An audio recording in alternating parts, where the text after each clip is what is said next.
Hey, this is Jeff, Different Skill, and I'm bringing you a tournament report, I guess. Today was June. It's June, right? I'm pretty sure it's June. It should be June.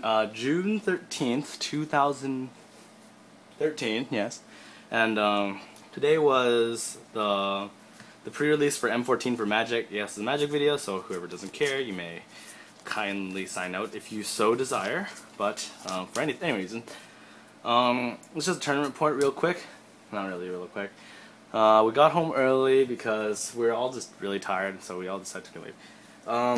So the tournament was sealed, so you take your 6 packs and you make a deck out of it and whatnot, and you play and what yada yada yada.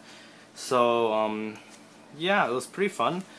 We had like what? I think we had 7 people? Let's see. We had 6 people in a 24-person tournament, and top 3 was myself in 3rd place, and my 2 other friends getting 1st and 2nd. So we brought home like 22 packs worth of prize. So that was pretty good. I only lost to one of my friends who got 1st place, and then I ended up being 3rd. But whatever. We 2nd and 3rd both got about the same prize, because whoever was 3-1 got the same amount of prize as anyone else in 3-1, and then when it gets lower it's a bit different, but anyways. So gonna go through quickly about what I was playing. I was playing this blue-white control-y deck, and I don't really, I wasn't very confident with this deck, but then I don't know, the pieces came together and it seemed that my deck had more confidence than I did. So at first I was just like, okay, this is the only notable color I pulled for the tournament. This is Wind Reader Sphinx. It's a new mythic. It's a 7 to cast, 3/7 with flying. Whenever a creature with flying attacks, you may draw a card. This includes creatures your opponent controls. So if your opponent attacks you with a flyer, you get to draw a card off this. So I had one of these guys, and I pulled a Foe Island, but I don't know. And yeah, that's kinda what I try to theme my deck around, because everything else in my deck was like some weenie flyer. So going on to my other flyers, I got a Messenger Drake. So Messenger Drake is a 5 to cast, 3/3. When it dies, you get to draw a card. Pretty solid card. Griffin Sentinel. So 3 to cast, 1/3 flying vigilance. Just poke in for damage, and eventually you'll win. Suntail Hawk, 1 to cast, 1/1 flyer. Pretty simple. I don't know. I seem to open this card like every game, even though I only have 1. And I got 2 Trained Condors, which is probably one of the MVPs of this deck. It's a 3 to cast, 2/1 flyer. When it attacks, you may give a creature flying. This trigger is mandatory, so it could be dangerous if you gave like a big walking creature flying, because you have to, and then they plummet it. So yeah, that happened to me. It was pretty sad. I had like this guy out. It's not really a big guy, but I had my Phantom Warrior out, and then I attacked. I have to use the mandatory trigger to get it flying, because it's my only other creature, and he plummeted it. It was so sad. So whatever. So yeah. This Wind Reader Sphinx, I played it like 2 games, maybe 2-3 games. The games I played it, I lost 1 game because I was too far behind, and the other games were kind of just like I was winning already, so it was like the nail in the coffin. So my deck was primarily a bunch of evasive guys, and then a bunch of creature interaction. So it's not sorted in any order. I just got home out of the shower, so I'm gonna just freestyle this, I guess. I got an Elixir of Immortality. Very, very useful for the 5 life. It is very, very nice. Just because when you get to a point where you're at like 7 mana, and then your graveyard has like maybe 4 or 5 spells on it, then you just crack it, put it back in. Now your deck, the ratio of land to spell, like spells are higher now. Then you like start dropping cards after cards after cards, like reuse your old removal, or reuse a creature that was good that died. It's very good. This is probably something that every deck in sealed should probably play if you have it. I'm not sure about every deck, but like most decks, like it is so good. The 5 life, and then the drawing more spells, it feels very nice. 1 Capuchin Knight. I wasn't gonna play this at first, and I realized, damn, this card good. 2 to cast, 1/1 first strike, and if you give it colorless white, it gives another +1/+0. So he 2-for-1s a lot of guys, because like, okay, I'll double block, sure, I'll pump it twice and kill 2 of your guys. It's pretty good. Early, it's not bad because it's better later in my opinion, but early game it's not bad because anything with 1 toughness just can't stand up to this guy. Wall of Frost. I don't know, this card, it wasn't very good, but I would say I would have lost a lot of games without it. So it's a 3 to cast 0/7 defender.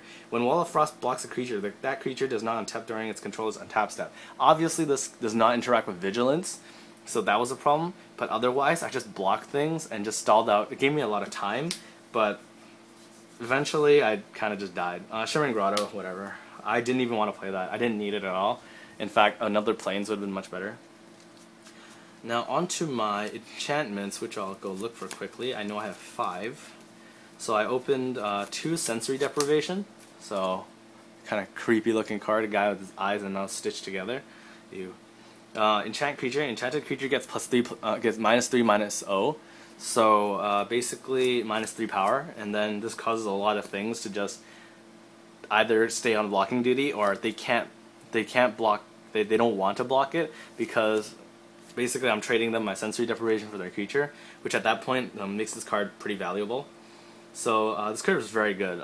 Things like Deadly Recalls, that Briar Pack Alpha, like just slap this onto them. They can't get rid of it. It might as well be pacified now. They can block it, but most of the creatures in my deck are flying, so it's only a problem when you stick this onto a flying guy. Now they have an 0/2 flying defender, which is kind of still pretty good. Claustrophobia, 3 to cast, enchant target creature that when Claustrophobia enters the battlefield, tap enchanted creature. Enchanted creature does not untap during its controller's untap step. So kind of like pacifism, kinda, but it shuts down tap abilities as well. I wish I pulled more. It's a common, but I only got 1. So I would definitely play more of this if I could. I'd play it maybe over Sensory. I'd definitely play it over Wall of Frost, but it's okay. And 2 Pacifism. So enchanted creature can't attack or block. And then I had 1 Auramancer, which was very useful because some people were desperate enough to time ebb their own creature just to get the Claustrophobia off, and then you just pick up your Auramancer, pick up your enchantment, and then you drop it down on the guy again, and they just look at themselves and say, "God damn it, this is so dumb." So yeah, not bad. Had kind of an enchantment thing going. If I got it in Johnny's Chosen, which my friend beside me pulled, I would have totally wrecked this, maybe even first. But the only game I lost, all the games I lost was I lost to Archangel of Thune, which is a pretty good sealed card I hear. It might even be good for Standard, I'm not sure. My opinion on that is kind of skewed because removal does exist in Standard, so therefore, anyways. So as long as I drew something like Pacifism or something else, but even then, his deck was very good. His deck was very good. It had a good theme to it. Just get some life and then get power to everyone. And that was a very good deck. So, and I have no way to destroy a creature. I can just pacify them effectively. I was playing 2 Fortify. So Fortify is 3 to cast. Choose 1 creatures you control gain +2/+0, or creatures you control gain +0/+2. This was good because I had a lot of small guys, and if I attack with all my small evasive guys, everyone gets +2/+0. That is pretty quick clock. So maybe 1 turn. I remember I had 2 Sliver tokens, my Suntail Hawk, and a Messenger Drake, and I attacked with everything. He blocked with 1 because that was the only creature he had that could block basically.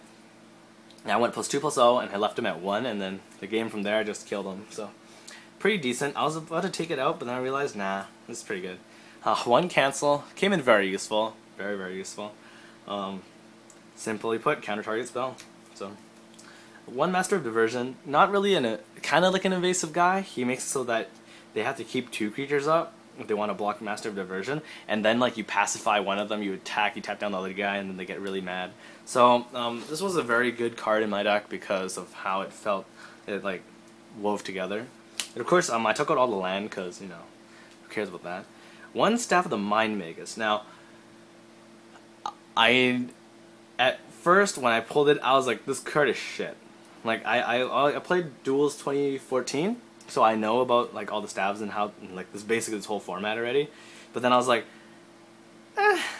I might as well play it. This is my 41st card. I put this card in because halfway after game 1 and 2, I was like, against the more aggressive decks, I would like to play a land get a life. And then I played it and it never really felt like whoa, you won by a sliver because of your Staff of the Mind Magus. But it made me feel very comfortable. Like, I'd go like land, go, gain a life, land, blue creature, gain 2 life, cancel, gain life.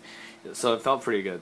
But I'm not sure how good it really is. Frost Breath, definitely one of my favorite cards. Tap 2 target creatures. Those creatures do not untap during their controller's next untap step. So bam.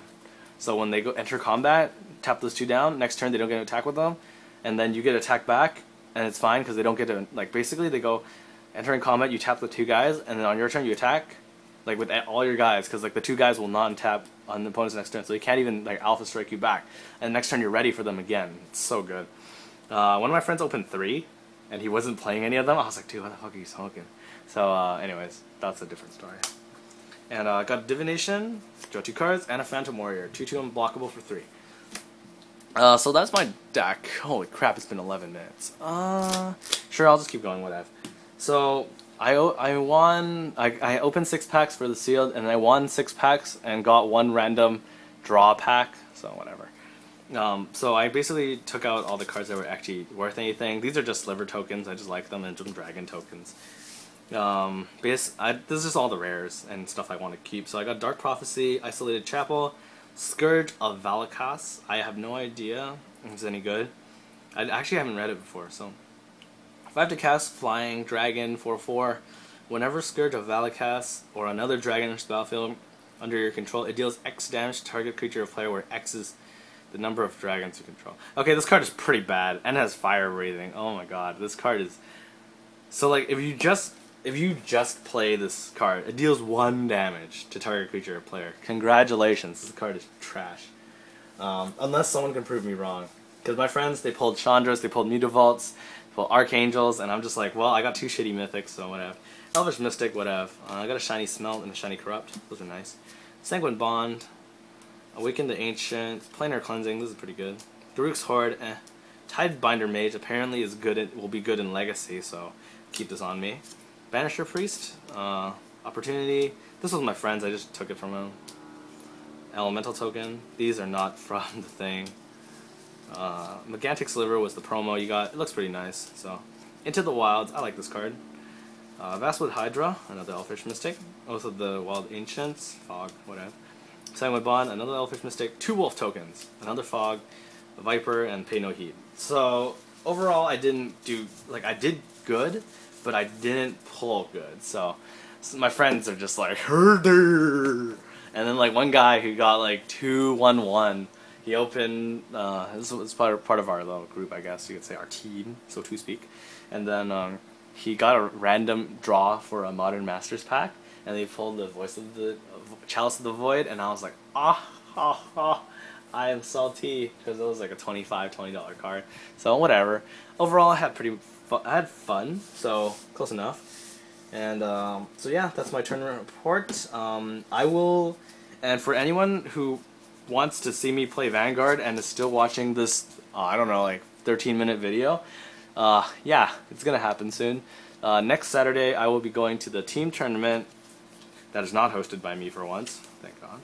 And yeah, if any of you guys are going to the Sakura Media team tournament in Vancouver and in Metrotown, if you guys want to show up and say hi or something, I don't know, get something signed if you care, if you guys care that much, because apparently I am actually a popular person. No one's ever walked up to me and say, hey, are you Chant? Well, they have, but then like it's not very frequent. So I thought, like, I was dropping in popularity, but I don't really know. Not do I really care about the popularity so much as I'm having fun, and I'm sure you guys are liking to watch my videos, I guess. So yeah, and I guess another thing I will say is that I will try to get some ZX for people who want to. Okay, so for the people who are watching the Magic video who want to see me play ZX, I will be making some videos, I think on Monday, because my friend's coming over and we can just set up the camera stands for a few matches. And for those of you who are watching the Magic video and want to see me play Vanguard, I guess, when Amulet comes to Vancouver, when he, like, from Toronto, we'll probably be playing a bit of Vanguard together just for funsies, and then some ZX probably. And then, lastly, this mat will be up for grabs in a giveaway for a summer giveaway, I guess. It will be signed by both me and Amulet. Unfortunately, if you want to get signed by Hero, he is no longer a part of Difference in Skill. I can ask him if you want, but I'm not sure what he'll feel about that. But I'm sure if whoever wins the mat and like asks, oh, can I get Hero to sign this too? I'm sure Hero will be very happy to hear that. So yeah, so those are a few updates. I will change the title so that people who care about other things won't go on Whatever It's Magic. But yeah, so stay tuned, guys. I have a lot of things to do. My week was pretty busy because, you know, yeah, midterms and stuff, and it was hectic. So I'll leave you guys at that and see you guys later. Bye.